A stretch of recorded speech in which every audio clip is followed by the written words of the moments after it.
All right, so the time is 6:31 p.m. I'll go ahead and call to order this meeting of the Greenfield Conservation Commission, June 27th, 2023. This meeting is being held virtually, and if any interruption occurs and the meeting suddenly ends, we'll continue everything to the next meeting. And as you heard, this meeting is being recorded by the Conservation Commission. And if anyone else is recording, you're required to let me know. All right, not hearing any. So we'll go ahead and get started on our agenda tonight.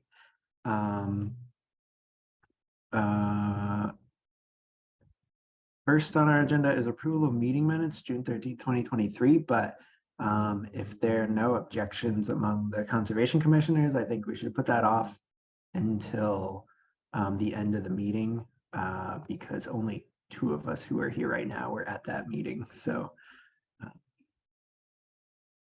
we can get a full quorum vote on it later in the meeting. All right, not hearing any objections, so we'll skip over that for now. And we'll get right to our schedule of public meetings and hearings. First up, we have a public meeting request for determination of applicability, invasive species removal at the Green River swimming area and Green River conservation land, map R27, lots 16A and 18. And as it says on our agenda here, the project proposes the use of carbohydrate starvation on invasive plants such as Japanese knotweed, Oriental bittersweet, multiflora rose, and Japanese barberry at the Green River swimming area and adjacent conservation land. Other plants such as bishop's weed, garlic mustard, and Dame's rocket would be dug out or pulled. The undesired invasive plants will be composted and monitored in dry locations on site. And I believe Wisty is here to talk about this project. Yep. All right. Hi, Travis. Hello. Welcome. Thanks. Should I dig in? Yeah. And then I think, do we have like sorry, do we have like a image to show? I have the map. Would you like to see that? Yeah, I guess if you could share it or Mitch has it too. Okay. Yeah, Mitch, do you want to maybe share that just so we can have a visual aid? Yeah, I'm just looking for it. Okay. Over time, I've sent, because this is like my third time in front of you guys. Yeah. And I've sent other pictures, but I didn't resend any pictures this time. Okay. But I tell you, I was there 2 days ago and it was a nightmare, and I would have even worse pictures to show you. All right. Well, if you want to go ahead and tell us about the project while Mitch is finding that. First, let me say one thing is that the idea about composting any of those invasives, I use the wrong word. And I'll explain that as I go on. Okay. So since I talked with you, I was asked to go and talk with NHESP, the Natural Heritage environmental people who look at rare and endangered plants. And I did that. And a couple things. One is they identified 4 plants that they thought were potentially on that land. And I'm not going to find the piece of paper that has the name of them. And they also required that a survey be done by an approved botanist. And in fact, Nancy Hazard helped my partner and I pay for that survey, which we had done. He did indeed find those 4 plants. And so that does not prohibit us from going in for them. But what it does require is that somebody, and I already have that person, who is Caro, who works for the, her specialty is in invasive species and rare plants. And Nancy, what's her last name? Anyway, let me keep going. Muted, her Latin Carol- name, Carol Carol Frost. Yeah. Carol Frost, yeah.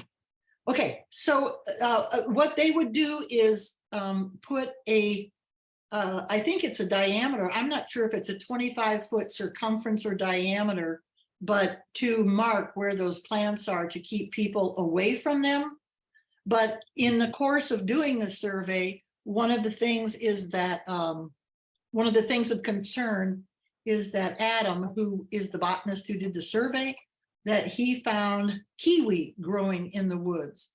And kiwi isn't officially called invasive because it's still being sold in nurseries across the state for its kiwi fruit, but it's gotten into woods, into forests. And Caro, who walked that area with me, said, it's just horrible what it does to forests, and it quickly pulls down trees. And as I was showing her the native plants that I was interested in and the invasive areas, we came upon the kiwi area. And before we left, we pulled out all that we could and then walked out with these armloads of kiwi that she took home. Anyway, so the last thing, or the last things, I guess, are for me to get more specific about the procedures that would be used in trying to reduce those invasives and therefore protect the native species of plants. And I did send that to you, a more detailed accounting of how we would do this. And the other thing is a woman whose name is, a second, Alexandra, and I cut off her, I can't get her last name right now, but she works for NHESP. And she said that I needed to reach out for guidance, either with Mark Stinson or with the Conservation Commission having to do with a wetland permit, and partly for how the river goes around this area that we're looking at, that I'm looking at. And then also when I was looking at the maps with Mitch, he was saying that much of the area is on a GIS map, I guess, shows it to be a wetland potential or whatever. I know that when I was in there with Carol, and we spent a long time walking all over the place and looking at it. And one of the things that I was saying to her is when that December storm came in, remember, and there was flooding there at the swimming area, I said, this area was flooded, and this area right here, 2 days later, there was lots of mud here and blah, blah, blah. Would you call that a wetland area? And I was specifically asking her about where we could take the vegetative organic matter that we were like cutting or pulling and put it into piles, because she said that would be a good method, but that it needed to then be placed on dry areas. And I said, given that there was water that came up here during that storm, would that mean there wouldn't be any dry areas? And she said, yes, there are so many there, like this is a dry area. It's just that there was that one storm event. So here's the thing is this, I've been coming to you guys, I think for 2 years, and I've been trying to go through the process with the state and with the approval and all. And when I said this, that I could reach out to you possibly, I just want you to give me approval to start working on this. I've been looking at it so hard because of the amount that I lead wildflower walks in there too. So between looking at it for those reasons and then I told you that I have that 25-foot by 25-foot place that I've been cutting knotweed. And so I go in there regularly. And in 2 years, the amount that the bittersweet particularly, well, all those invasive, the amount that they've increased is, it breaks my heart because you can just see it marching into the parts that aren't yet invaded. the other thing is that area where I've been cutting. I was just there again 2 days ago, and it's amazing how much is coming up from where the not the bittersweet, from where the Japanese knotweed has been cut. It's continuing to come up, but when it comes up now, its stems are so small, so weak that it often falls over. And compared to right beside it, where nothing has been cut, and those stems are like this big, and the ones in our area tend to be smaller than a little finger. It's just remarkable how much is coming up. The other thing that I want to say is when we're back in there, like at this time, you can't get back in there. You have to know exactly where you're going, because there are no paths any longer, because the knotweed is so huge. Now it's like 7-8 feet tall already.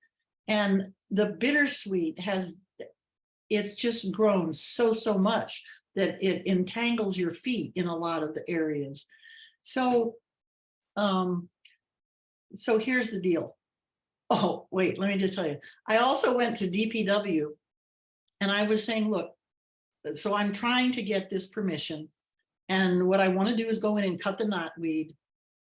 And our city does not have the money to pay somebody to do that. And legally, we're not supposed to put that vegetative matter into the landfill. And DPW cannot get trucks and stuff. See, one of the things is to protect whatever might be endangered in that area, like no motorized vehicles can go into the area that we want to do, that I want to do. So anyway, I said, one of the things that I want to do is ask if this would be okay with you, if it would be okay with the Conservation Commission, is if we could take that matter and put it on what Caro said would need to be dry spots and just pile it up there so that it could dry. In 2.5 years of cutting, we haven't seen any of the stems that have been lying on the ground root. So that just isn't so. So DPW said, great, they were really happy to hear that. And if you say yes, my next thing is to find out from DPW again, if it would be possible at some points, like in the winter or something, to do some kind of a real controlled kind of like small bonfire burn of some of that stuff, because there are so many years of stalks and stuff that are just lying on the ground. It's just sad. It turns out that the acreage is much more than I thought. I thought it was less than 5 acres. It's more around 8 to 10 acres. Some of this is on particularly that part that goes up north. It's actually on your land, on the conservation land. And up in that area, on like the northwest side, there's a lot of knotweed in there. But then, right along the north side, there isn't very much yet. But there is Japanese barberry coming in. And one of the things that Caro had me do right away is cut some of that. One of the stands of the Japanese barberry, she had me cut that down and then pile, all those stems, stalks that were there so I could find the plant again. And she said, you have to promise me that once a month you're going to come in here and cut this, because if you keep that up, it's going to kill this plant. So that particular plant has not caused like a barberry desert like exists in so many forests, but it's in selected places. And one of my hopes is when we get volunteers to come in, different people would take on the responsibility of cutting those faithfully at least once a month to keep the leaves from coming on and then feeding the roots. And we also found, I found and checked it with Caro, it's called a 5-finger Australia, I think, something like that. But it's a real invasive plant that hadn't even been found by Adam that's down there that needs to be brought under control. So I want you guys to say yes to this project. That's my bottom line. And I want you to, oh, one other thing is between Caro and even Mitch had heard, wait, I'm not going to speak for Mitch. I think that Mitch had heard the same information, that in fact, Japanese knotweed growing by riverbanks and, close to rivers, that does not stabilize the soil. In fact, it does the absolute opposite and makes it more vulnerable to being washed. And I did find some references to that, which I included in my report. So Yeah. I want to go in there and start working. Thanks. Yeah. Mitch, could you maybe just scroll down in this? I think this is the document that was sent. I just know it had some photos of the site, just so everyone's aware of what's growing there.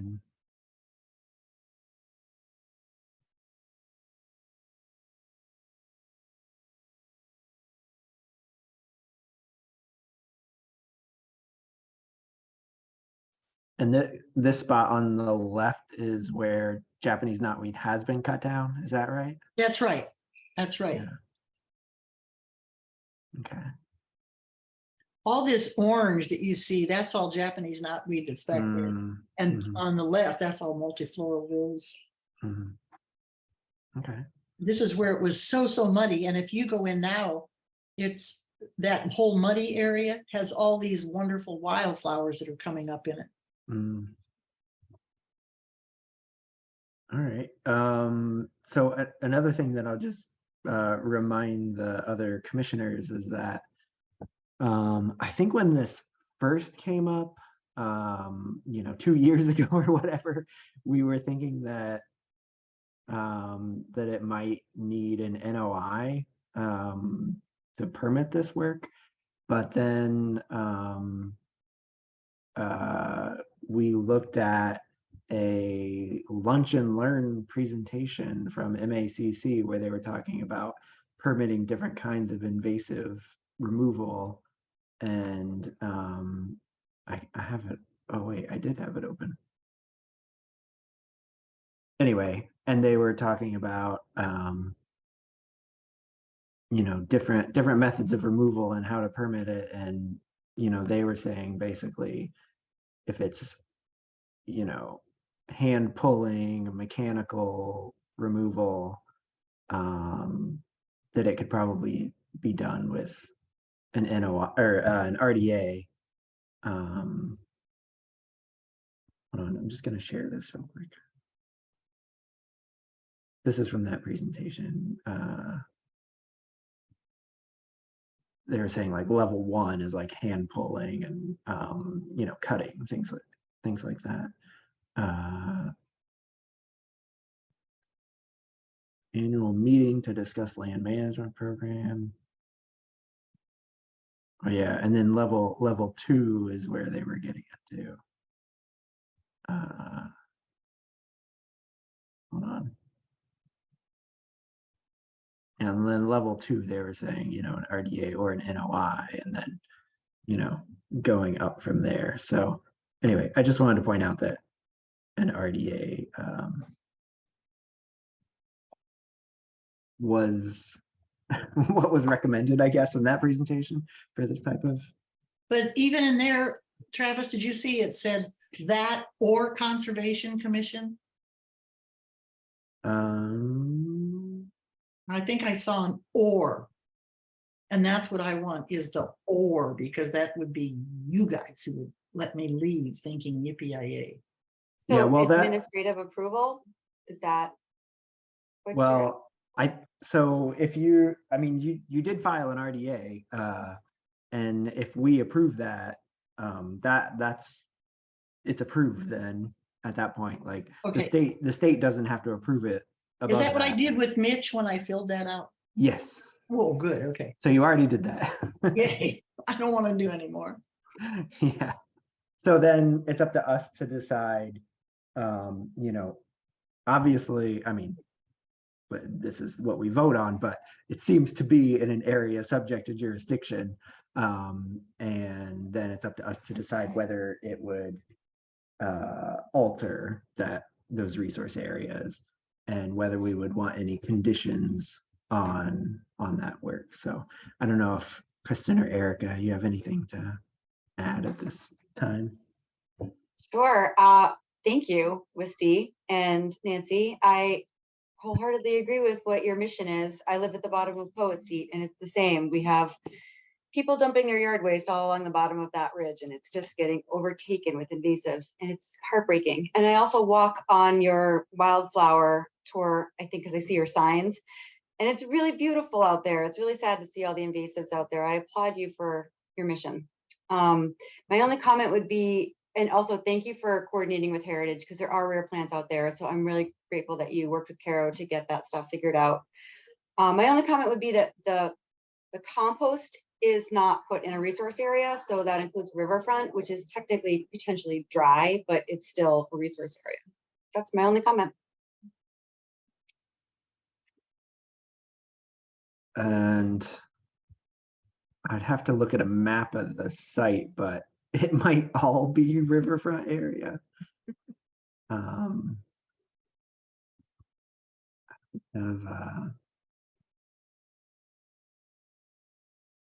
don't have that on a map right now. You know, I'm hoping that even if you pull that up and it is, like if I'm standing there in my area, I feel so possessive already. If I'm standing there, even looking across the river to the, you know, like the playground side and everything, all that is nothing but knotweed. There is nothing else that's growing there. And there's if humans don't go in and do something, there's not going to be something that's going to stop that. And it just keeps expanding. I think she might be okay, given that site sketch. I don't know what the yellow and the red lines were, but if the yellow line was kind of where your work area is, that might be over 200 feet from the riverbank. But I don't know what those different, I didn't see a legend, so I'm not sure. Yeah, I was just measuring on a map to see like that's 200 feet right there. So if it was outside, if it was further away from the river than that, then that would be outside of riverfront area. I think the bulk of the knotweed is like right along the river. Right. No, I didn't mean, I'm not opposed to cutting within resource Yeah. area. I'm just piling it curious up. where the piles are going to go. I hear you. So this is what I think you're saying is if you guys say yes to making piles, that those piles need to be over far enough, like 250, 300, 350 feet away. Or it would just have to be 200. It would have to be not directly in, like, you know, a wetland, and Right. then 200 feet from the bank of the river, at Right. least. Right. That would be the And minimum. according to Carol, absolutely on dry, something dry. Yeah. Yeah. I do want to say too, that one of the things Carol said is she's been waiting for 40 years for somebody to do this. So. Erica, I long saw that you unmuted. I didn't know if you were going to add something. I just actually had a question. Can you explain again about the 25-foot circumference? Is that where she doesn't want you to go into, or she doesn't want other? Can you just explain, say that again? It's fine with Carol if we go in there. It's just, I think that legally the state laws, maybe the federal laws are, you know, like if it's within 250 feet of like a water body, like a lake or a river, that if you do go in, you need special permission. Otherwise you need to stay away. And I want you to give me permission to do that. Yeah, no, I think she was asking about the you said they were marking the rare plants. Oh, okay, that's 25 feet. In this survey, Adam, who is the botanist who did the survey, he had to put coordinates where wherever he found one of those rare species, and he didn't find that many, but where he found them, he had to put the coordinates in. So now somebody, and Caro is the one who said she would really like to go in and then do this demarcation. And they mark the boundaries, I guess, with survey flags or something. But somehow they mark it, but keep it secret. To protect them. So Hmm. it's all kind of a little bit confusing to me, but Caro is the one who I would ask if she would come in and put those markers in, whatever she has to do, and then explain it to me. Okay, so is it to protect the It's- protected species? It's to I protect mean, those it's- few plants that are rare and endangered, so that we wouldn't, for instance, by accident, cut those or trample on them or make a pile on top of on them. top of them. Okay, So we too need to protect those plants. right. And so. And if there's one, there might be more than one in that. That's right. So that's why it's giving it a 25-foot. Okay, That's right. all right. And so does that mean if one of these areas is marked, that means if there is Japanese knotweed within that area, then you cannot remove the Japanese knotweed? I think I would ask Carol, because she apparently is the one that people defer to in the state when they're making decisions. Hmm. So I would double check with her. Mhm.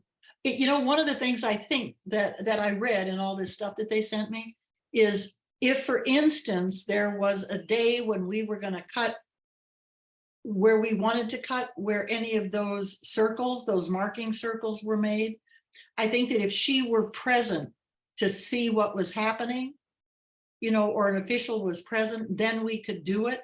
But they are really strict, and I totally get that. They're really strict about wanting to protect those plants. So I would have to ask what you're asking me about. Could we cut the knotweed in that area? Mhm. Or if Caro or some similar kind of person was there. 'Cause it does seem like it would be counterproductive to let the knotweed grow near the Yeah. Mhm. protected, just gonna wipe them out. Yep. Yep.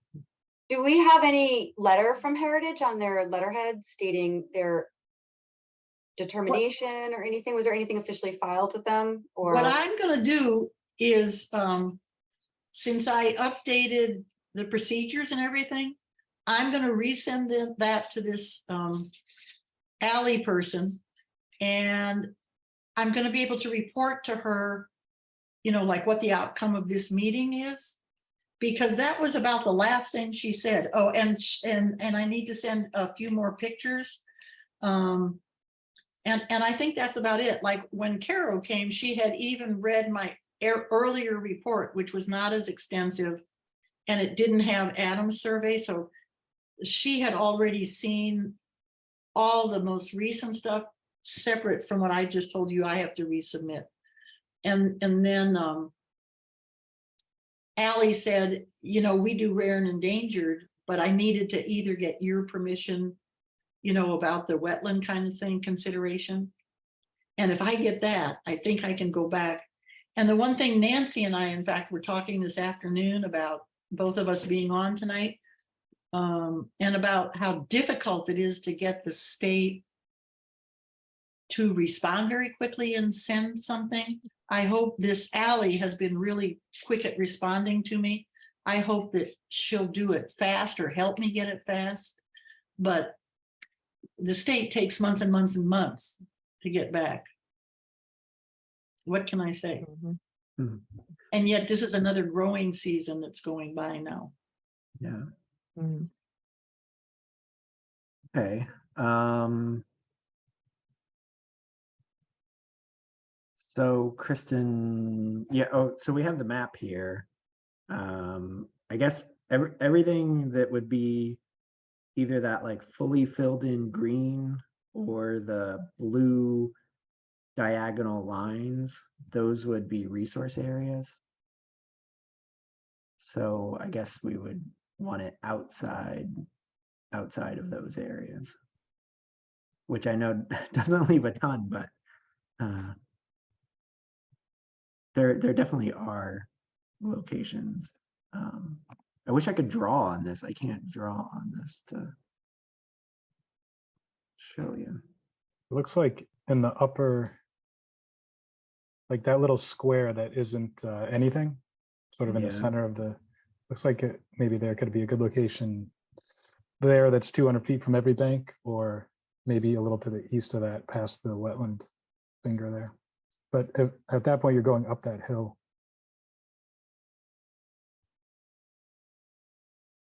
Yeah. But I have a feeling there might be a spot that's in the corner of the cleared area. Again, right in that little square potentially. That would work for, if you're talking about piling. Mitch, can I share my screen? Sorry, I did this the most like backwards way. I took a screenshot of that and then drew on it in paint. So, yeah, so this where I circled in red, like that would all potentially be fine for piling, you know, Mhm. piling up the knotweed. Yeah, and despite what looks like a lot of tree cover, I think some of that is just open field there. I think the open field, it kind of becomes the grassy picnic area. Yeah, Yeah, I yep. think that's in this area. I think that might be down here. I don't know. It's a little hard to tell with this. Yeah. With this. Yeah, map. you can, in Mass Mapper, you can see some clearing right where in the area you circled. So I Okay. think it, Yeah. I think that's it. Okay. So do we feel like we have enough for the RDA? Can we close this if we don't have an official response from Heritage? I don't see anything on the folder. Well, Can we just cross condition it to say following any natural heritage requirements? Was there anything filed with Heritage? Like, I'm not really clear on what actually happened with Heritage other than. Yeah. So my understanding is that so when this came before us before, there wasn't any actual, like we didn't have like an RDA or an NOI or anything, and Wisty like at our recommendation proactively contacted Heritage, and I don't think that's required for an RDA. That's my understanding as well. Okay, so there Yeah. was no MISA filing. It's exempt, in other words. It might still need to Well- be done. We just don't need their response. Okay, Yeah, I think think. it's only for an NOI is that required for us. Does that make sense? Like if we decided that there would be an alteration to a resource area and then had to file an NOI, then it would be a requirement to have the heritage letter in order to hold the hearing on the NOI. Like we couldn't close it until we got that. But I don't think that is part of a process for an RDA. I tell you what, these initials, when you're not used to them, they are so crazy. Yeah. I'll tell you what Allie told me. She just said that and they still needed an updated map, which is what Adam provided, an updated list of species to focus on, which I have done in that report, an updated narrative with descriptive narrative of management techniques, which are in that report, photos of the infestation, which I already have, and then an email or signature from the town approving the work proposed, which they've already given us permission.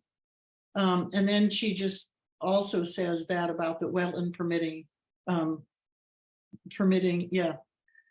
And my hope was, because she says either them or you, and I wanted it to be you. so she didn't ask you for a filing fee, no money. Okay, Oh my Got- God, we already paid so much for that survey. You don't want to know how much. okay. Can I read one of the exemptions for MISA, assuming I'm Yeah. looking at the right page? It says number 15 is and I didn't read this all the way through, so it might not apply, but the active management of state listed species habitat, including but not limited to mowing, cutting, burning, pruning, of vegetation or removing a exotic or invasive species for the purpose of maintaining and enhancing habitat for the benefit of rare species, provided that the management is carried out in accordance with a habitat management plan approved in writing by the division. Oops, there's that last part, but that sounds like a potential minimal approval required there. I agree. I feel like this is exempt under MISA. So I just wanted to make sure that we're not closing on anything that could potentially still be open with them. I have no issues with this and I'm ready to motion. Okay. personally. So just to clarify, I think there's two things that we should do. One is, the RDA, whether it's a negative or positive determination, and then also, if we're saying that this project can go forward, then I think we should also vote on sending a letter of support from the Conservation Commission that this is allowed on conservation land too.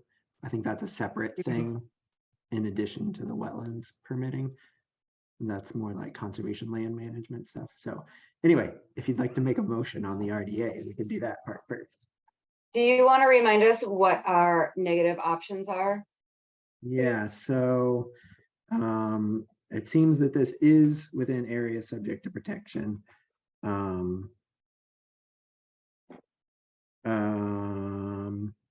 So it would probably be 2, negative determination type 2, motion to make a negative determination that the work described in the request is within an area subject to protection under the act, but will not remove, fill, dredge, or alter that area. Therefore, said work does not require the filing of a notice of intent. We don't have a wetland file, or I guess we don't have one because it's an RDA. So Yeah. I'll make a motion to issue a negative determination for the Green River Conservation Area invasive species control pending the slash, I guess, is not composted in a jurisdictional resource area.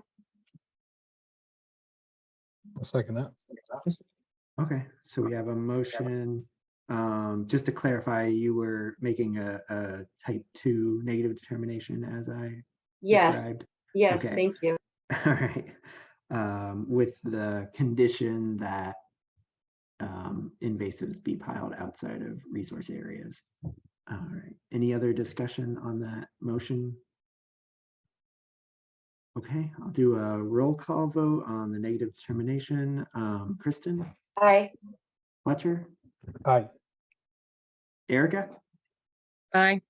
All right, I'm also an aye. So, so the motion passes and we'll issue a negative determination, which to Wisty, that means that you are done with your wetlands filing and that you can go forward.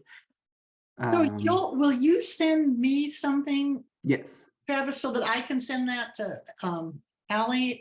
Yep. And yeah, I'll close it out with her anyway, even if Yep. I. Yeah, Great. Mitch will be in touch and he'll send that to you. I think there's, what is it? There's like a 10-day waiting period where you're not supposed to start any work because someone could appeal.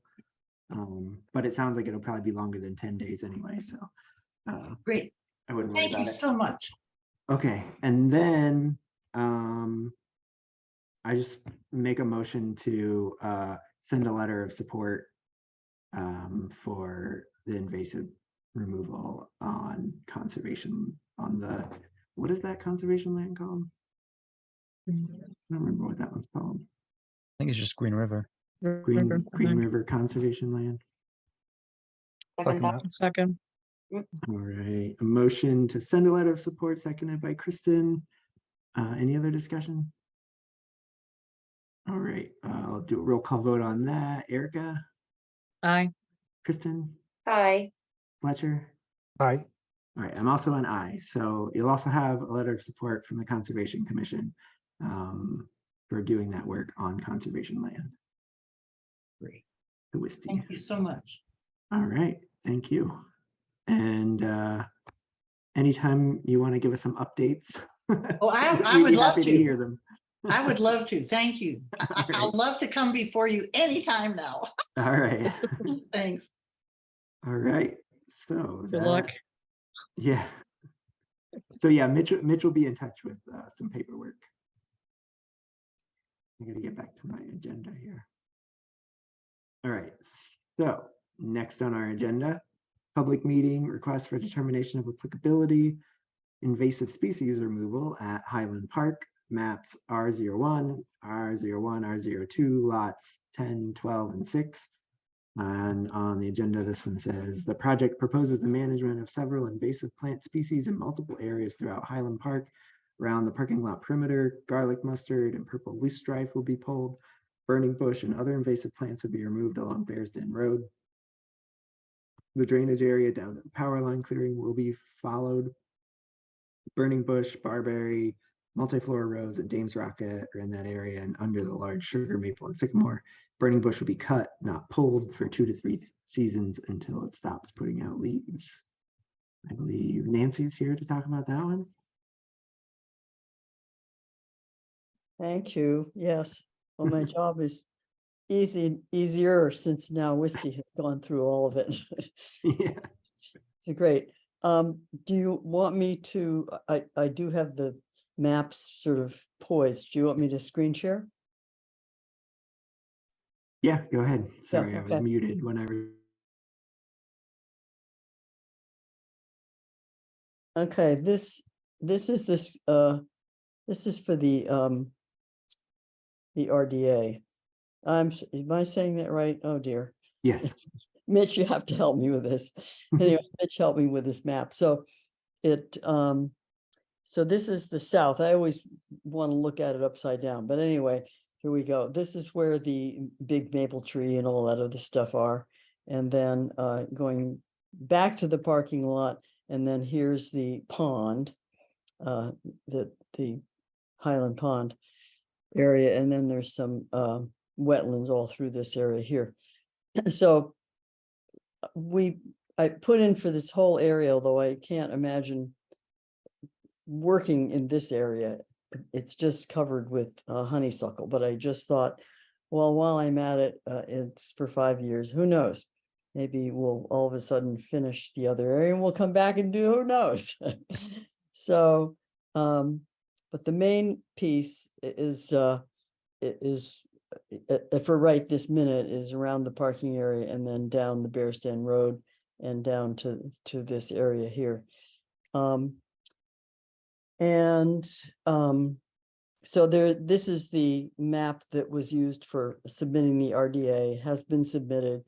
And I understand from Mitch that I don't need to hear back from them. Basically, it's been submitted and you guys looked at it, right? So at some point. So I don't think we haven't reviewed it in a public meeting yet. have not That's what we're reviewed, doing okay. here. We Maybe haven't like that's what approved it needs or to anything yet. happen today. Yeah, I think so. Okay. So what's involved in that? Well, basically the same thing we just did with Wisties, I guess. Okay. Any questions and anything like that. So so it sounds like all of this would be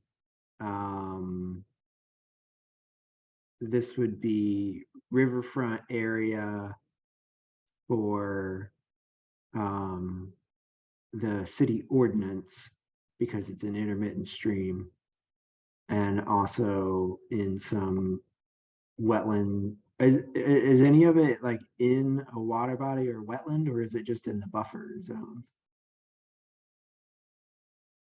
Do you know? Maybe Mitch can help with that because he's looked at it more closely than me. But one thing I forgot to point out is this area right here.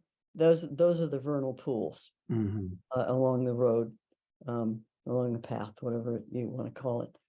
And it's actually interesting that there's a high point somewhere in here where the water flows this direction into the pond. And the other water flows this direction towards the power lines. I don't know, that has nothing to do with anything, but anyway, that's. As a quick aside, I have actually been in contact with DEP about like updating the stream flow layers in their GIS stuff to show it going two different Oh, ways which there. direction it goes? Oh, that's Because right interesting. now it shows it all flowing south if you look at their data, which doesn't make sense. So yeah, with the vernal pools, like are there any plants in the vernal pools themselves or just around them? Well, that's an interesting question about the vernal pool. I haven't looked at it that closely. But what I do see is along this edge of the vernal pool, and I don't know that I would do anything about it, but but vinca is rampant. So that's there. And there's some other areas that, yeah, like that has stuff that I probably wouldn't deal with. I'm really I'm dealing with primarily with the shrubs, and which are so much easier than the knotweed or the bishop's Mhm. weed or the vinca or the all of those herbaceous ground cover stuff is so much harder to get rid of. And I don't know, I'm mixed. Actually, I've been learning more about the vinca along this edge. I was thinking, oh, it doesn't really matter because farther over here, there's a big patch of vinca and bloodroot comes right up through it every year.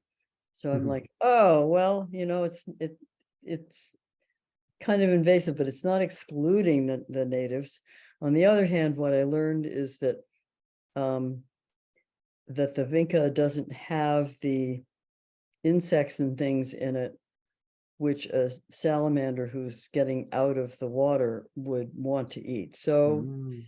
there are some issues for sure. Mhm. But whether I would ever tackle that, I don't know. I'm not quite sure. I guess maybe what you do is mow it. Now with a Maybe. battery mower, maybe that's not so hard. I don't Yeah. know, but I haven't asked about that. So I had some photos Um, that might answer your question, Travis. yeah, I was gonna say if you want to share some site visit photos too, it'd be good. so I have to stop sharing and I Oh think I yeah. can take over. So yeah, here's she's got the some vernal photos now. pool. No, Um, thank you. I think it's just like some barberry stuff around it, Mhm. which it gets close, but I don't think it's in it. Mhm. Do you want to just run through the site visit photos real Yeah, I'll quick? start at the start here.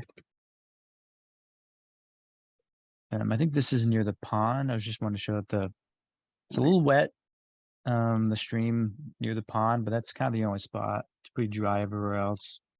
Here is the pond. I think I just walked down the road and took a picture of there's a barberry, some burning bush. Mhm. It's pretty low density, I think. It's just some bittersweet. It's just mostly along the road, which is typical. I didn't see too much in here, but there's supposed to be some loose strife and garlic mustard. I didn't see any garlic mustard. Oh, there's a lot of garlic mustard there. I've seen it. Just hard to see it at this time of year. Yeah. Nancy, just a quick question. So, when you're cutting these, are you just cutting them and then just leaving it? I mean, I don't think most of that stuff like reroots, right? If you just left it on the ground or That's correct. Yeah, and I checked that with Kara Frost. Mm, When I was meeting with her. okay. So you would just cut it and then just Right. leave it What like do you that. do with garlic mustard that you pull?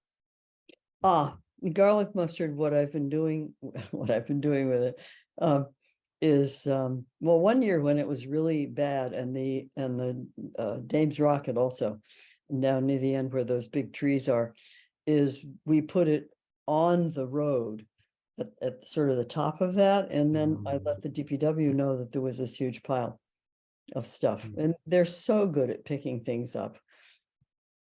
Yeah, I remember we had to like put it in garbage bags and like send it to get burned or something. I don't know what they did with it. It didn't involve me in that aspect of it.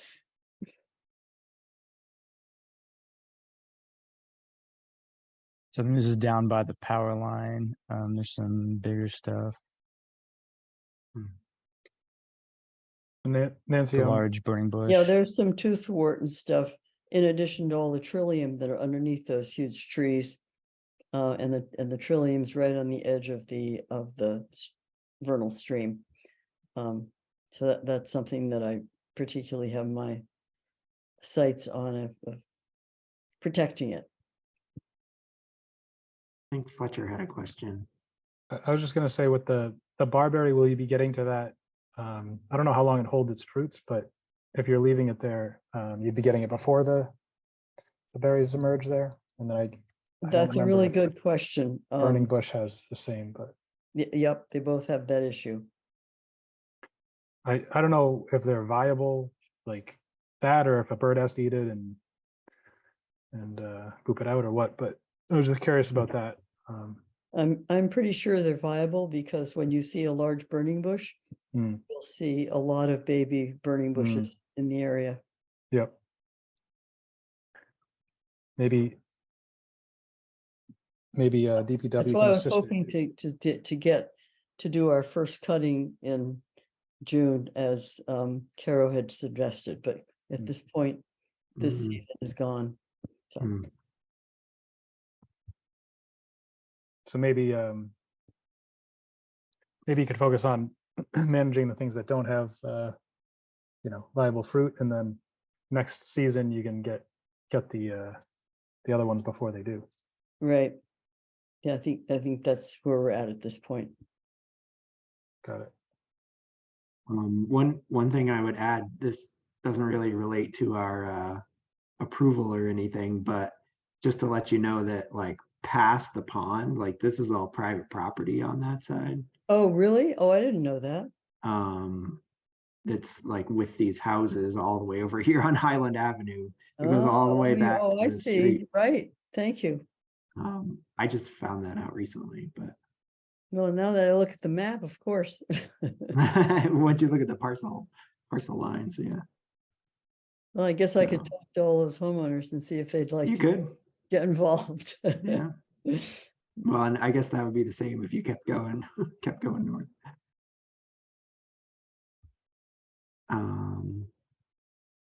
Okay, so So the RDA aspect of the project, yes. oh, Oh, the paperwork has been sent in. It has Yep. been published in the newspaper, mhm. and that's where we're at in that process. So I'm hoping that we can have closure on that piece of it. And Yep. then I want to talk a little bit about the NHRCS or whatever those acronym is. I'll never Yeah. get it right. And I was just gonna add that we did get a letter, or you sent in a letter from the Recreation Commission expressing support for the project. Mhm. Since I think all of this, the difference between this one and and Wisty's project is that none of this is actually conservation land. So this is just the RDA, reviewing the RDA for this one. So, does anyone have any other questions or concerns, or want to make a motion? The only other thing I was wondering is I like to hear that you're focused on shrubs, because managing all that garlic mustard, or I suppose you could pick small sections and whatnot, but were you going to attack it in specific priority set, like in an order, or is it kind of going to sweep and then sweep again? A good question. Actually, I just want to say something about the garlic mustard. So I did something illegal 2 years ago, I guess it was. So that whole parking lot was redone, and a lot of fill was brought in at one point, and then those shrubs were planted. The year after that, or that fall or spring, I guess, whatever it's blooming, it's in the spring, right? I picked up armloads of the garlic mustard right next to the parking lot. And I have seen very few since then. Oh, It's nice. that kind of issue. Well, it's an annual, obviously, and the seed bank had just been brought in with all of that fill, I guess. But it just goes to speak to what Wisty was saying, is like how important it is to get after it before it gets a hold and just takes over, because then you're right, you're stuck with armloads for a bunch of years, because they obviously, the seed lasts in the soil for a long time. So anyway, that's that piece. But to answer your question about what I'm going to focus on, so the main focus is the burning bush. And there is some barberry, however, that I would also like to, but if I'm doing this with some volunteers, which I would be, it's just complicated to do more than one thing at once, unless the person is really familiar with what these things look like. So that's where I see it as being something of a, could be an iterative it depends who shows up and how it all works. But so the burning bush is number one. Got And it. Okay. if we have a little more capacity, then we'd probably go to the barberry, and then who knows. But my goal is that, you know, we can get a bunch of people that can learn, you know, what does the burning bush look like, so that we can have people who can walk through the trail and pick out, you know, along the edge of the trail, because I mean, that's where it all shows up, is with a little bit of sun, or where there's where people have walked and brought the birds sit there, or they have it on their shoes, or who knows. And that's the only way we're ever going to have any control over this stuff, because clearly it's going to keep it's not ever going to disappear. It's an issue of getting it to a point where it's manageable. And then those people can go home and say, oh, I have burning bush in my yard, and cut it down there. Yes, too. that's what I would like them to do. Yeah. And we can say, oh my goodness, what have I done? It's in my yard. Yeah. Thank you for bringing that up, Travis. It's my dream. It's so hard to start with people, you know, what people have planted in their yards. That's not a great place to start the education and stuff.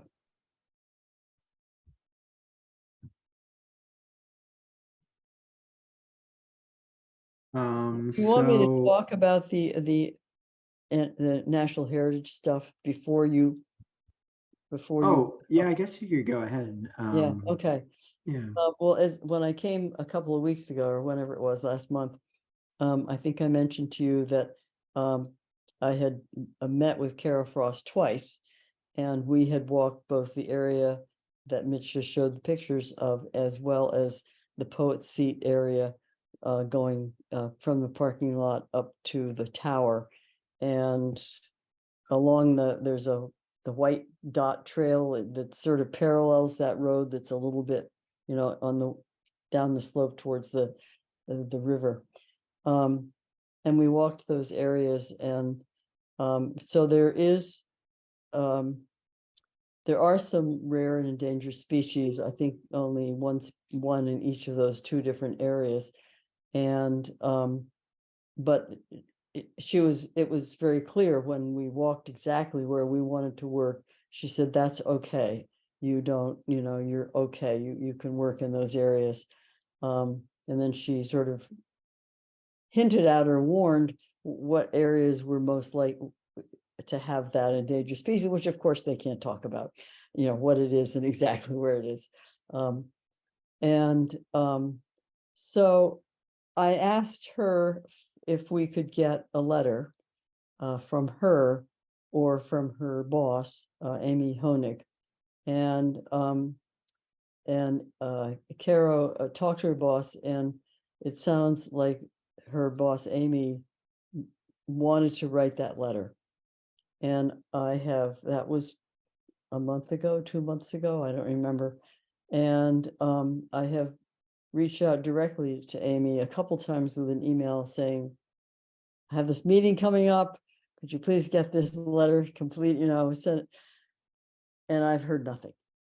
nothing, nothing, nothing. So that's really frustrating to me. And on the other hand, as the season has progressed, the truth is that I'm probably not going to get out there until maybe next spring. So maybe there's any hurry, but there's I was looking back on my notes, and it has been a year since I first applied for this. So I applied for it in July of 2022.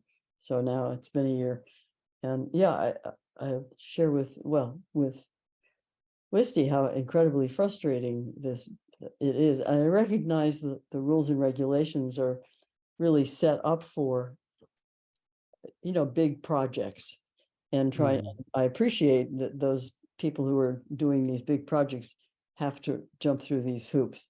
But I wish there was another level for these little small things. It seems like it's such a waste of your time and of the state and everybody to go through this process. And I won't remember what it is. So the next time I have to do it, you're going to have to do it for me again anyway. So, Yeah, the other frustrating and part Mitch is has it's been multiple. incredibly helpful. Wouldn't be where we are without him. So thank you, Mitch. And it's multiple processes, given the different entities you have to appeal to. So yeah, I Right. can see how that's frustrating. And it's mind boggling. I mean, you guys on the con, I don't know how you even do your job sitting on the Concom. There's so many details.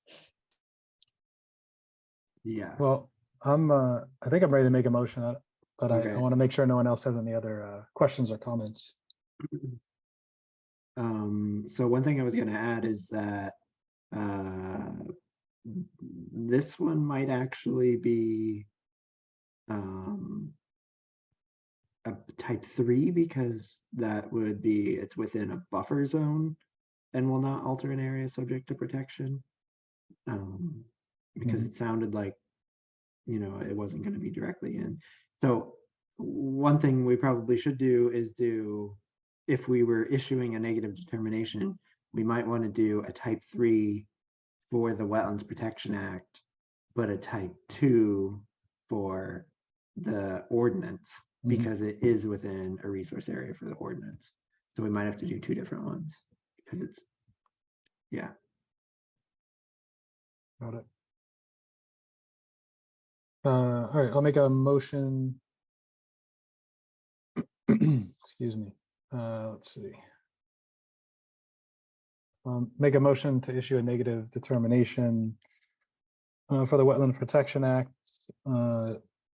box 3 for Highland Park, RDA to remove invasive species. Second. All right, we have a motion for a negative determination, type 3 for the Wetlands Protection Act that was seconded. Any further discussion? Okay, I'll do a roll call vote on that. Erica, Aye. Fletcher, Aye. Kristen. Aye. All right, I'm also an aye, so that motion passes.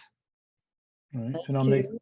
I'll make a motion for a negative determination under the Greenfield wetland bylaws, box 2, that it's in a resource area but will not negatively impact the resource area, for the Highland Park invasive removal RDA.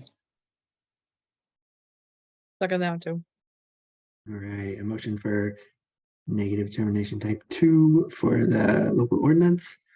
Any further discussion on that? All right, I'll do a roll call vote. Erica, Aye. Fletcher, Aye.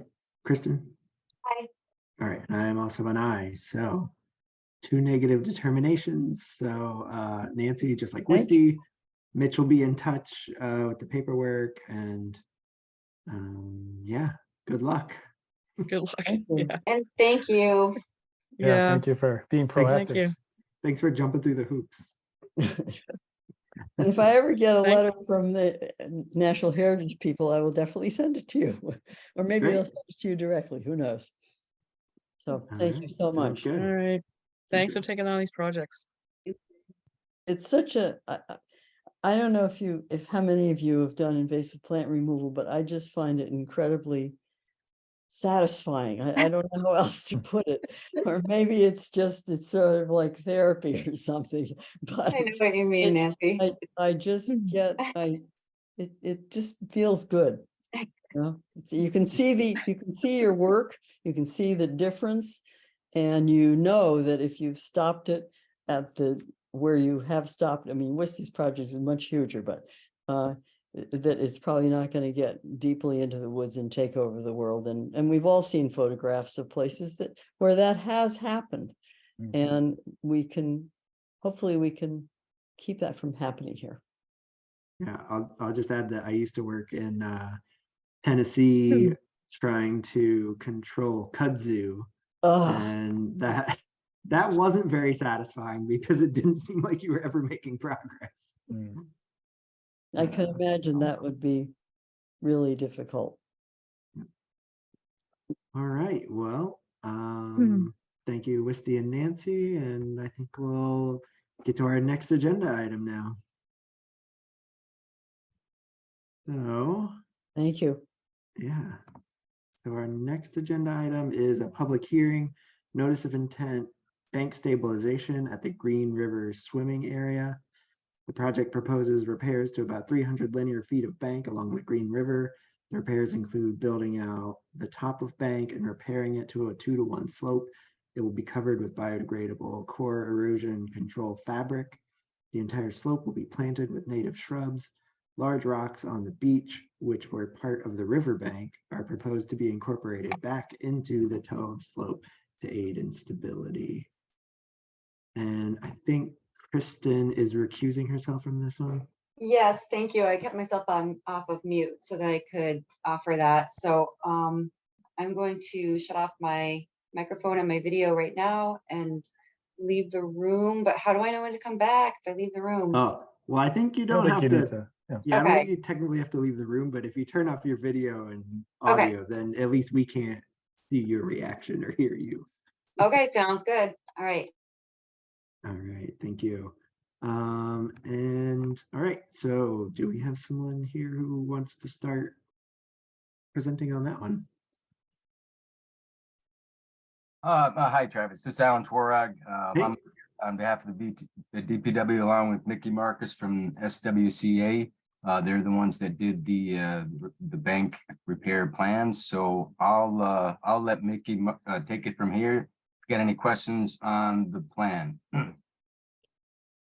Hi, everybody. I'm Mickey Marcus. I'm the restoration ecologist who worked with the city on a plan to restore this section of eroding riverbank. I just want to say from the start, we will ask for continuation of this public hearing because like the other folks before us, we have not gotten a response letter back from Natural Heritage. So the orders of conditions, the hearing can't be closed until we hear what they have to say. Mhm. We did submit earlier versions of this plan, 2 versions of it to Ms. Deanne at Natural Heritage. We incorporated her comments into it, but we don't know if she has additional comments or not. May I do a screen share? Sure, you should be able to. Okay. So the first thing I just want to show you is this is the section of the bank that's proposed to be repaired. It's about 300 linear feet. It's just upgrading of the swim beach. This was taken this past fall. Let me find another photo. I'm just trying to give you an idea of what we're looking at. And there's a stone wall right at the top of the bank. The other side of the wall is the playground. So part of the proposal is to save this stone wall, the structure from eroding, and it's every time we get a storm, it gets a little worse. So this is really what we're dealing with here. And for plans, let me see if I can.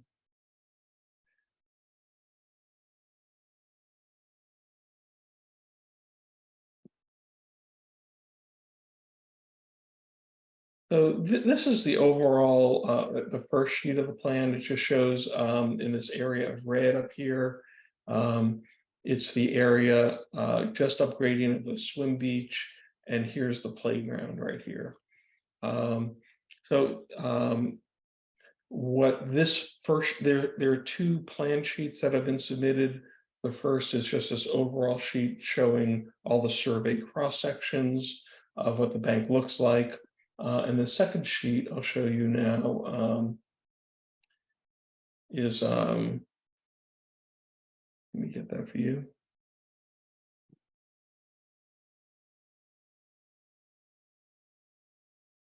So bear with me here.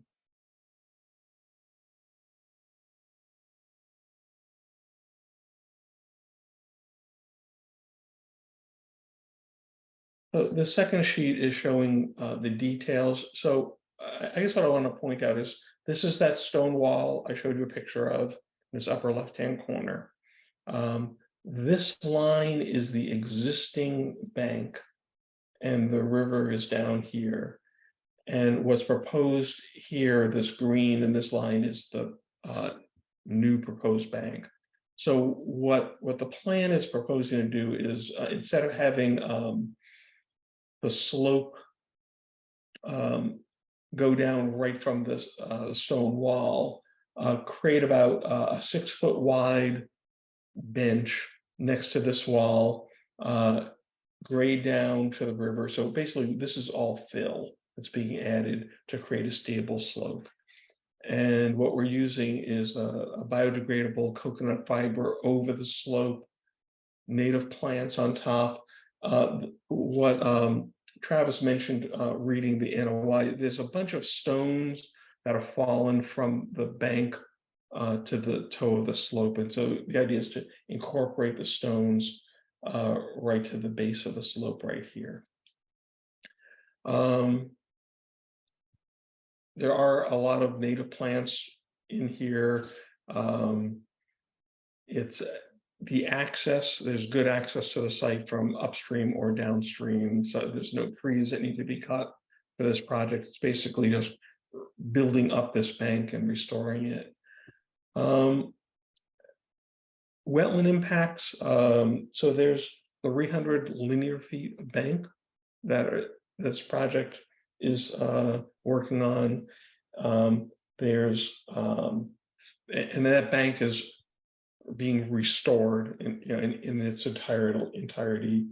There's 1,500 square feet of land underwater. So technically, the river bank, we're basically putting the bank back where it was before. And then there's about 1,800 square feet of work in the riverfront of the Green River. We didn't file this as a limited project because all the performance standards were able to be met for bank, land underwater, and riverfront. So it didn't need to go through any kind of special permitting. So I'll just stop here. Alan may have additional comments. Take any questions that you have, and try to answer your questions. Like I say, we can't. We will need to continue the hearing because we haven't heard back from Heritage. Thanks. Just a quick question on the plans.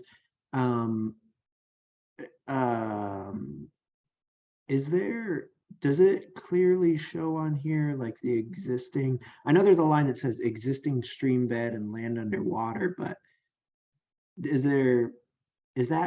what is the black like hashed line going across the middle? This right here? Yeah. So this is, so what we're required to do for the Army Corps of Engineer is show ordinary high, mean annual high water. Okay. So that's in effect the top of the bank. Okay. So there's the top of the bank, down here is the bottom of the bank, so that's the bank. Oh, okay. And any project that alters more than 50 linear feet of bank has to provide the habitat assessment. There are no trees, there are no shrubs, so there's no nesting sites here. There's no important wildlife habitat. So the idea is the entire project, like your previous determinations, is a restoration project. So we tried to clearly show the resource areas that were here. Okay, yeah, and you just mentioned any if there's over 50 linear feet, there has to be a habitat evaluation. I didn't see that given to us. Is that correct, or? Not sure, Alan. No, there was no habitat evaluation submitted with the NOI. Okay, but there was one completed, is that right? There was an assessment done. So basically what the wildlife regs say is to evaluate important wildlife habitat. So it's, trees, cavities, vegetation. We basically have an eroding bank with no vegetation on it. So what we had deemed was that there was no important wildlife habitat here, and that the idea was to try to create 300 linear feet of revegetation and provide habitat. Okay. I was trying to look at what the language was in the Wetlands Protection Act here. And one of the things also is that, so the Green River has wood turtle habitat, and that's the issue with natural heritage for this work. And in the previous notice of intent that the city has for maintenance work, the heritage determined that the maintenance activities for the swim beach had no adverse impact on rare species. I don't know whether they feel this area has impact or not. That's what we're waiting to hear. Okay, I found what I was looking for. In the Wetlands Protection Act, it does say, over 50 feet needs a wildlife habitat evaluation. And it says an evaluation by the applicant of whether a proposed project will have an adverse effect on wildlife habitat beyond permissible threshold shall be performed by an individual with at least a master's degree in wildlife biology or ecological science, or other competent professional. So I guess if we have to continue this anyway, I think it would be good for us to have at least a letter saying, that had been completed. Okay. I don't know if any other commissioners have any questions right now, or should I go to DEP comments? Does anyone have a?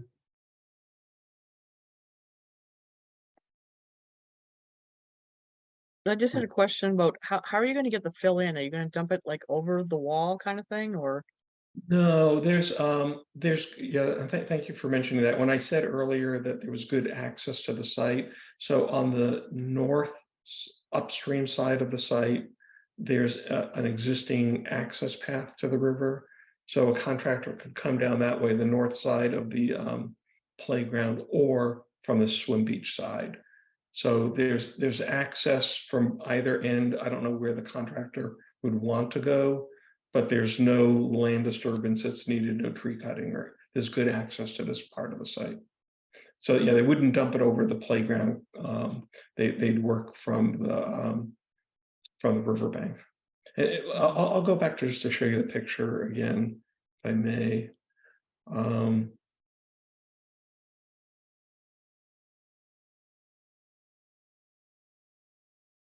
Are you able to see this picture of the bank? Not yet. No, okay. Let me. Sorry.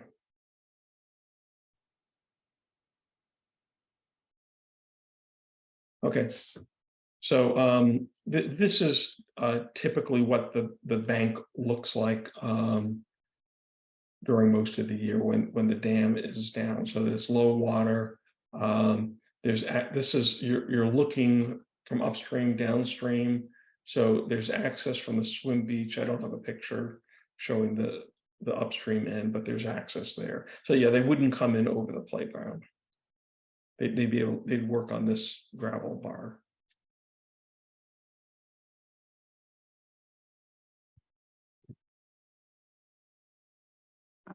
Fletcher, I saw you unmuting and muting. No, don't know I if was you just going had to say, I think digging into the comments is good. DEP comments. Mhm. Okay. Yeah, so we did get some comments from DEP that we could just run through real quick. I can, if you could stop sharing, I can share my screen and we can look at the DEP comments together here. So Mark Stinson just sent this, I think yesterday. His first comment was that the commission shall wait to close the public hearing until NHESP has issued its determination, which we already heard about.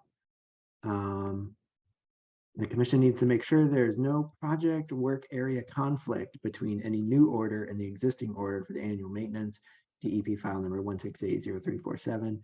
If necessary, the commission might have to issue a partial certificate of compliance on 1680347 to remove certain work areas from that order and include that in this order so there is no conflict.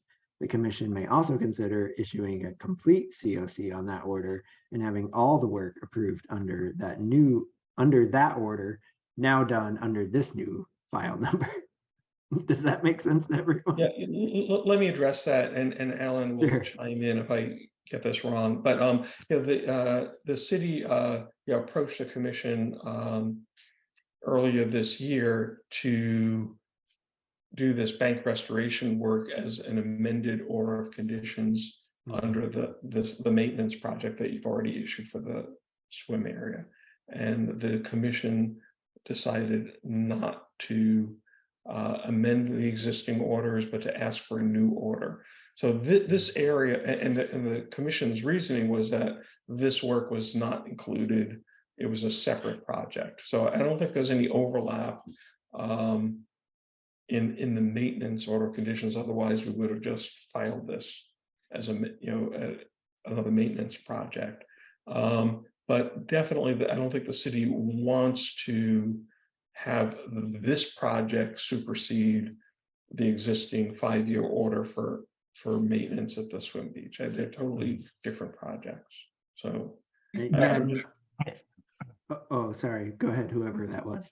This is Alan. I just wanted to state that, yes, I'm total in agreement with that. We wouldn't want the existing order of conditions at all changed from this. There really is no overlap of the work. Okay, I think thank you. personally that works for me because looking at the old NOI, it was essentially the parcel that was designated as the work area based on the visual plans anyway. And surely it's not every bit of the parcel. And if Alan is saying that it's not conflicting in that particular area, I think that works for me because this is a very small area of work. And that was also Yeah. part of the reasoning, was that we wanted this to be closed out at some point. And if it was part of the other one, then it would just be extended forever. Yeah, and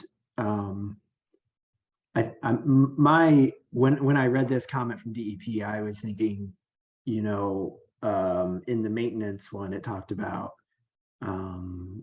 like working with the sand and like bringing in new sand if necessary, and this is upstream of that, so I don't think there's any conflict with that particular part. So I didn't see anything that would cause a conflict between the two. So it sounds like we're pretty much in agreement that it doesn't cause a conflict, but it is definitely something that we need to, make sure of. And now we just did.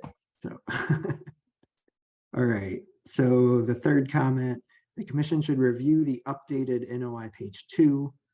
The work was not submitted as a limited project, therefore full compliance with the performance standards is required. A narrative should always be included with any NOI where there are proposed resource area alterations stating how the work complies with the relevant performance standards. Work on bank, land under waterways, and riverfront area is proposed. Let me just address that, and I can put this in writing as well. So the project is proposing 300 linear feet of bank restoration, and we just talked about the wildlife habitat issues, and I'll provide you some additional information on how that meets the standards. So any project that alters more than 50 linear feet of bank needs to show that there's a improvement of wildlife habitat. There's 1,500 square feet of land underwater. That's that gravel bar, which would be river area. The performance standards allow up to 5,000 square feet of land underwater alteration without mitigation.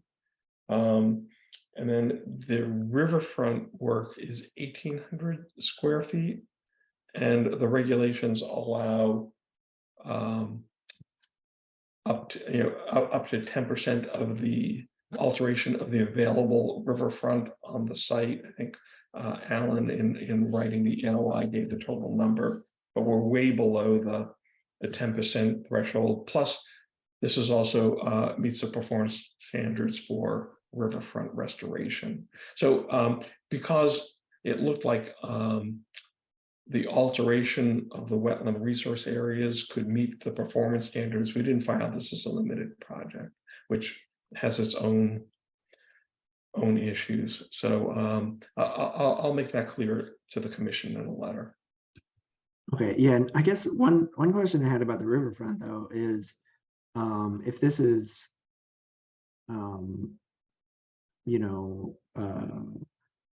just a riverfront area project, there's a requirement for like a formal alternatives analysis.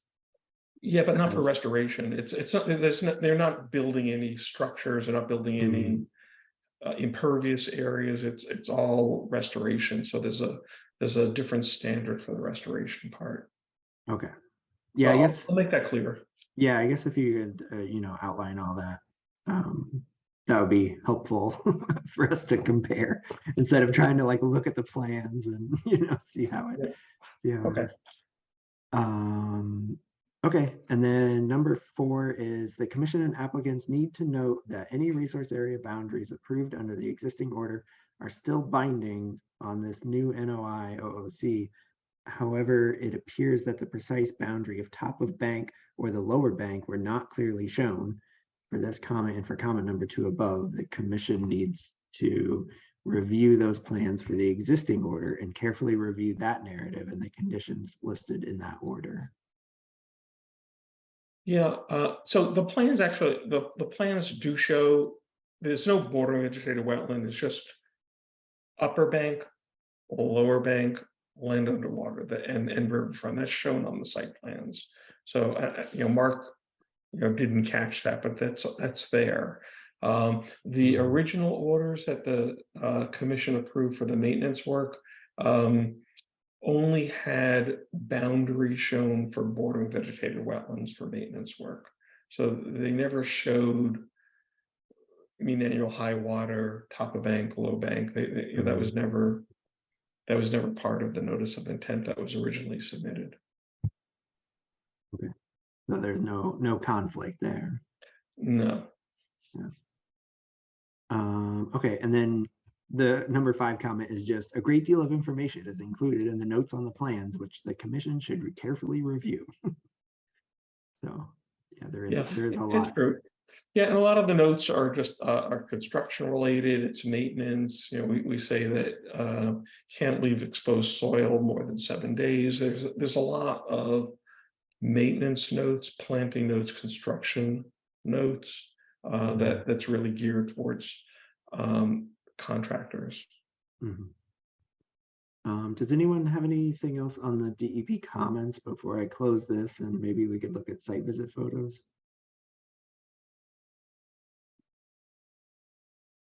Right, I'm hearing none. Mitch, do you want to walk through site visit photos?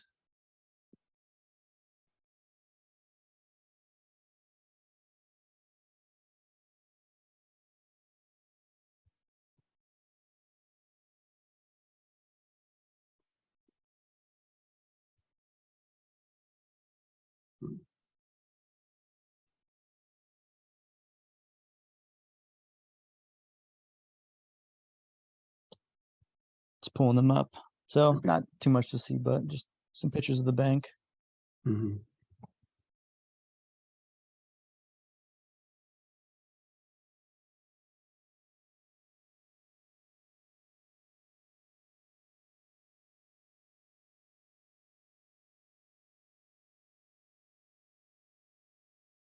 So this is that same area that we saw before, but just with the It's a lot wetter when I went out. yeah, when it's being filled for a swimming area, I believe.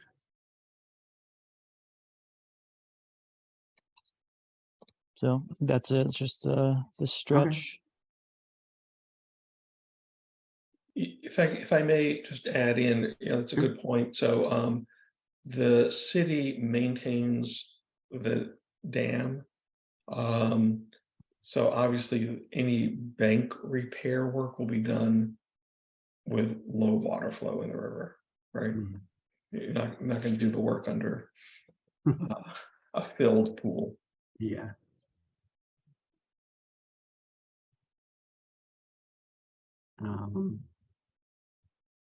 Any other questions or comments from the commissioners at this time? I mean, we're gonna, it sounds like we're gonna have to continue this to the next time. So anything that we want clarifications on would be good to speak up about now. So what I've heard so far that you'd like additional information on is the wildlife habitat evaluation of the bank, and how the project meets the performance standards. And anything else that you direct me to provide you well, that I will. I would just add, and maybe this was already planned, but the last part you mentioned about when the construction would take place outside of the water levels. Okay. Is that on the plan? It Maybe is. that It isn't actually. No. Okay.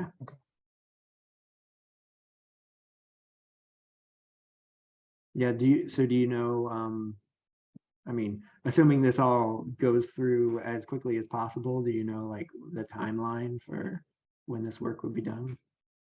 We were hoping to do the work after Labor Day, once the pool closes, because then we can remove the dam to get it to the low flow, and that was the plan anyways. Okay. And do you know about how long this would take? This would probably take a contractor a week to do, and probably they could get it done in 2 to 3 days. But I'm saying at the outset, a week at the most. Hmm.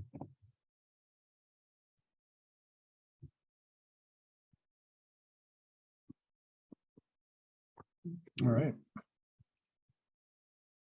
Any further questions or comments? I could open it up to public comments too. All right, I mean, I will, but I could do that now Do it. if no one else has anything. Nothing here.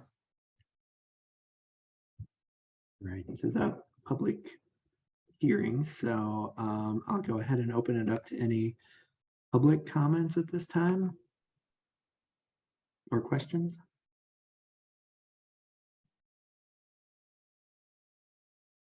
All right, I'm not hearing any public comments. Going once, going twice. All right, no public comments at this time. Commissioners don't have anything else. It sounded like there was a request to continue this to the next meeting. Yeah, we're required to not have you close the hearing until we hear back from Heritage and incorporate any of their comments. So the past work at the swim club, they issued a no adverse impact letter with no conditions. we're hoping they'll issue a no adverse impact letter. They may have special conditions. So I actually have no idea what they're going to say. So we'll just have to wait and see. All right, yeah, and then we can continue this to our next meeting, and then if for some reason you don't have it yet, we could continue again. I'm just trying to look up when our next meeting is. Maybe Mitch has that on the top of his head. July 11th. It's the number in my head. Yeah, that looks right. So July 11th would be our next one, and then if for some reason you didn't have it yet, the one after that would be July 25th. Okay. Does anyone want to make a motion to continue?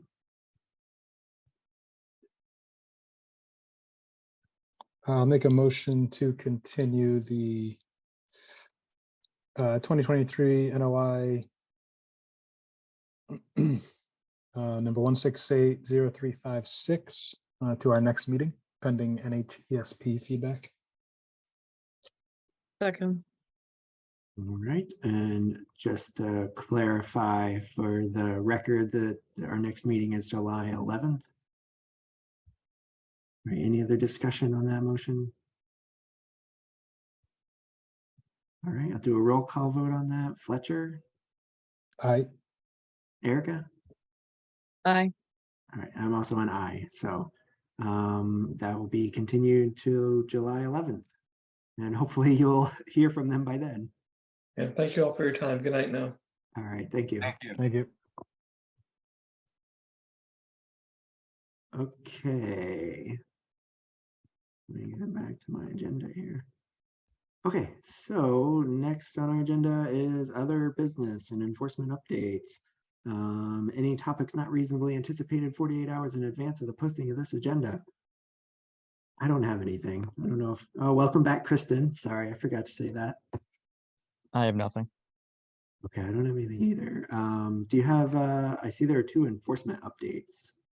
There are two enforcements listed there. Do we have updates? No, those are the two that I don't think they're ever going to respond.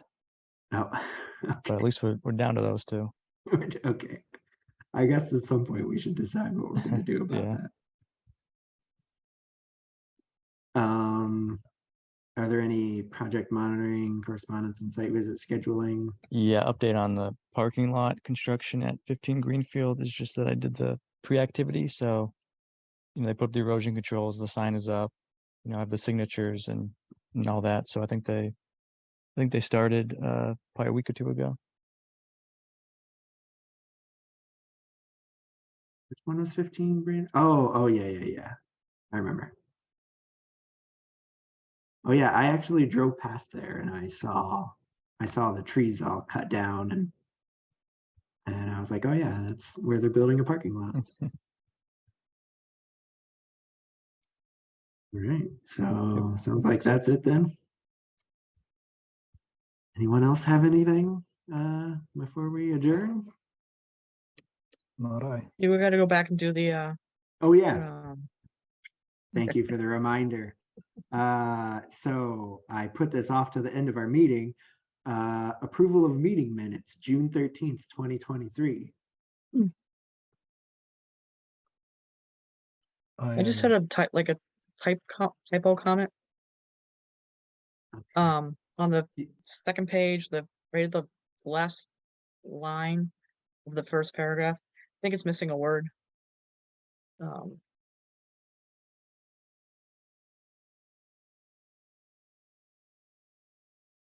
You want to make a Says, motion? Do you want to make a motion and then we'll throw this in our discussion?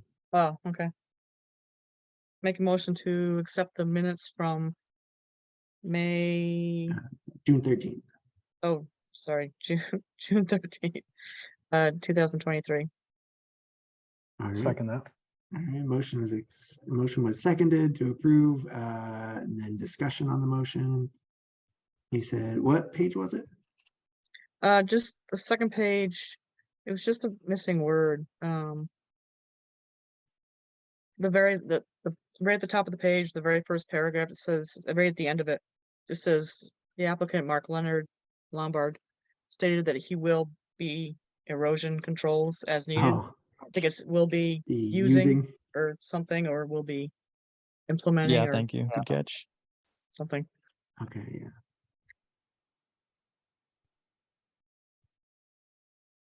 Yeah, nothing stood out to me.